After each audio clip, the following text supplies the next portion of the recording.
What's going on, everybody? Welcome to Nerdgasm. Today we're going to be going over Legion episode 7. Guys, this was the best Legion episode that has been out so far. This was like the best one to have come out so far. But first, let's talk about the same thing that I always talk about, guys.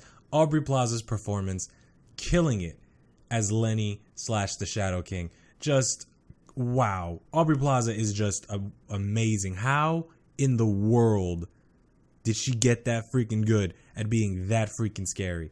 I love it. I love the whole silent movie act scene where she's like this crazy scientist. I love that they brought back the Twizzler bow tie, but it's like slanted and broken like everything else going on. It was beautiful. So first thing I want to mention, guys, the facility that they're in on the astral plane that was created is breaking down. Remember, the Shadow King sent David to a small part of his mind and trapped him there because the Shadow King didn't care about what happened to his mind anymore. It only needed his body. So everything's coming down. Everything is just wrecked. You see all these people running around the facility and they look like weird zombies. I just want to make this perfectly clear. Those are not other personalities running around. Those are not splintered personalities with weird powers and then they're going to show up and stuff like nothing that was happening there was real. Everything that was happening was fake. So no crazy personalities from all those weird looking zombie people. Next thing, we see the Shadow King in this little room with David's sister and he's like walking around and there's globes and stuff and he's trying to find something. Clearly he's looking for something. He keeps screaming, "Where is it? Where is it? What did you do with it?" And I thought this was really cool because it was like a little control center that the Shadow King was in. And if you know anything from the comics,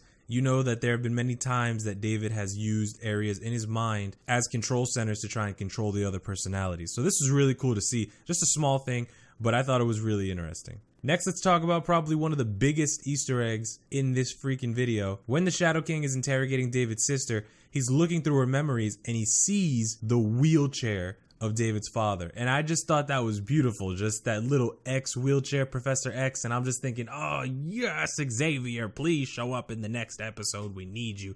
Please, Patrick Stewart. I mean, he's not going to, but I'm like, maybe he will anyway. Next, we see Oliver and Kerry inside of the ice cube and they're talking and then they finally name drop and they say it's Amal Farouk, the Shadow King. Wow. If you guys don't know, Amal Farouk is the body that the Shadow King possesses in the comic books and it's the earliest host that we know of the Shadow King. And it's the first time he runs into Charles Xavier in the body of Amal Farouk. So I guess in the show, Amal Farouk is a separate person and Amal Farouk is a mutant / the Shadow King, not two different things. Not a mutant and the Shadow King, a mutant who also goes by the name of Shadow King. I love the amount of control that Oliver has in this ice cube and he's like flicking things on as if it was a TV. And we see him talk about the real world things that are happening right now. And then we see him flick something else and we see that David's like screaming inside the coffin, freaking. I mean, I'd be freaking out too, but David's losing his mind. He has no idea what to do and he's just banging on the ice cube. I thought that was great. We also find out that it is not that the astral plane and the real world move at different speeds. We find out that David's pretty much stopped time, guys. Another power. This is another power that we get to see David do. David's freaking stopped time. And he didn't just stop time in that room. They say that he stopped time, like, period. He's just stopped time. And this isn't impossible. David could totally do that. That is 100% possible. In the comic books, David has a personality named Time Sync. And David is able to freeze time and even let people he wants to move around in that time. I'm not saying it was this personality that did it. I'm just saying, you know, because the comic books are totally different, guys. Comic books have a bunch of personalities, and so far we've run into no personalities. So just keep that in mind. Next, let's talk about the fact that Sid is just amazing. Sid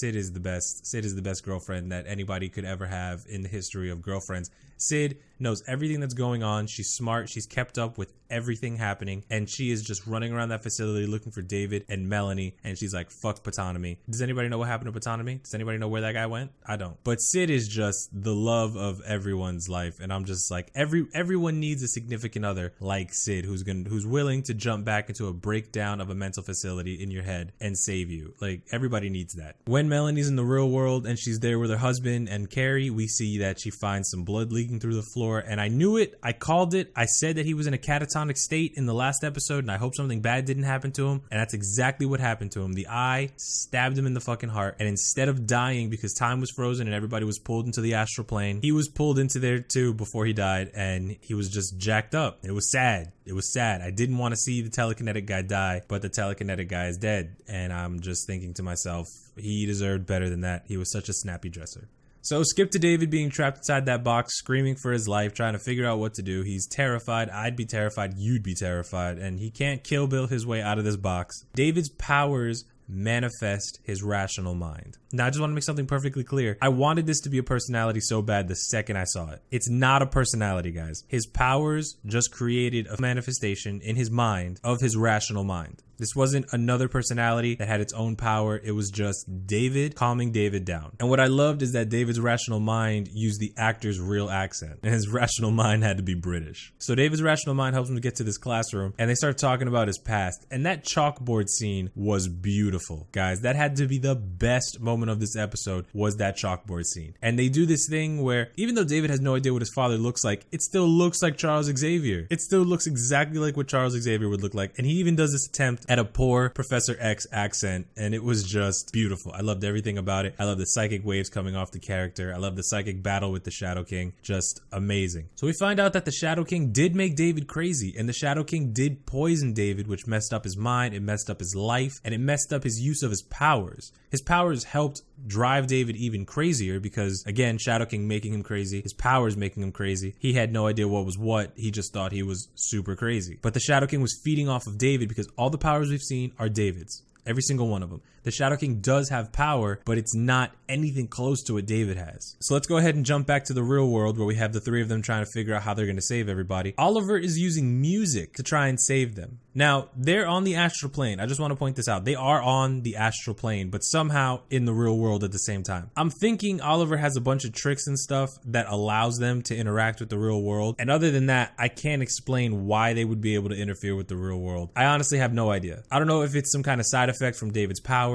I don't know if Oliver has just that much control in the astral plane that he's using psionic energy to interfere with the real world. But if it's not one of those two things, I don't know how they were able to do what they do. I don't know how Kerry was able to pick up the headpiece and put it on David. What I do love is that Oliver Bird has been trying to figure out how to get a barbershop quartet for episodes now. And then he uses music to save Sid from getting shot. And if you guys didn't notice, the music spells out the word shield over and over again, just like on a constant loop. Just immaculate design right there. This man has been in love with music, and he used music to try and save Sid, and just the shield thing blew my mind. The whole shield words was just wow. Unfortunately, the Shadow King does stop him, and the Shadow King busting him up like that somehow freed him from the astral plane and brought Oliver back to life, which I'm totally okay with.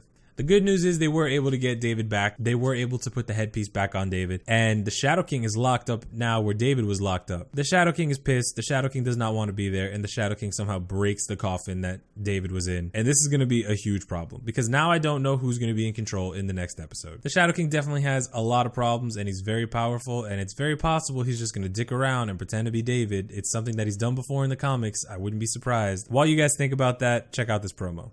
You were right about David. He's a world breaker. Next Wednesday. The power is real. You gotta accept it. I don't care if you save me. Save yourself. Commission to launch the Peacemaker. You don't have to be afraid. Look at you. You're gods, and someday you're going to realize you don't need to listen to us anymore. Isn't that the history of the world?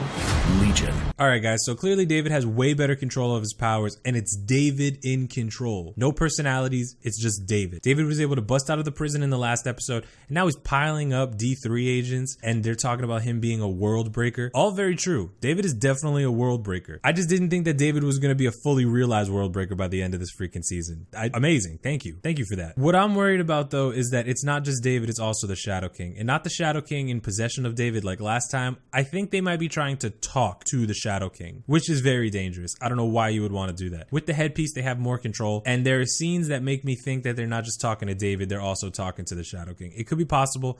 I don't know. Guys, the reason I don't like guessing with promos with Legion is because it's never what you think it is. I didn't think David's rational mind was going to show up in this last episode, and I didn't think he was going to get a manifestation of his powers, and I didn't think we were going to get some kind of Professor X cartoon chalkboard scene. I just don't like speculating on this show because the show is amazing, and it's so out there that you have to watch it first before you can do speculations. So let me know what you guys think about the promo. Let me know what you guys thought about this episode. Let me know if you have any other questions that I didn't answer. And let me know if you guys saw anything that I missed that you want to let everybody else know. And before I go, guys, I just want to show you this as a thank you for everything you've done. History of Legion video is coming. Yes, it is finally coming.